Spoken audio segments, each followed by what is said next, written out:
Người Thượng, còn gọi là đồng bào dân tộc thiểu số ở Tây Nguyên, như Ede, Gia Rai, Ba Na, Mnông, trong lịch sử đã nhiều lần tổ chức biểu tình vì nhiều nguyên nhân khác nhau. Việc họ phải xuống đường thường xuất phát từ những vấn đề xã hội, chính trị và văn hóa sâu xa. Một số lý do chính thường được nhắc đến. 1.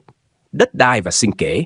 Nhiều vùng đất truyền thống của người Thượng bị đưa vào các dự án khai thác gỗ, thủy điện, cao su, cà phê, khiến họ mất đất sản xuất.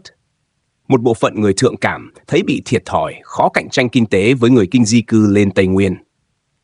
2. Tôn giáo và tín ngưỡng.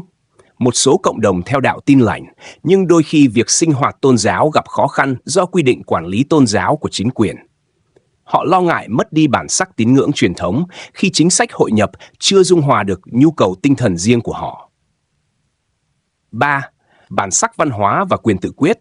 Người Thượng có ngôn ngữ, phong tục, tập quán riêng nhưng thường lo ngại bị đồng hóa văn hóa.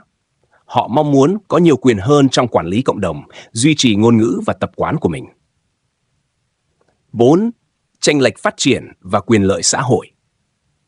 Tây Nguyên là khu vực giàu tài nguyên, nhưng nhiều buôn làng người Thượng vẫn nghèo, thiếu việc làm ổn định, y tế và giáo dục còn hạn chế. Cảm giác bất công hoặc bị bỏ rơi dễ dẫn đến bất mãn.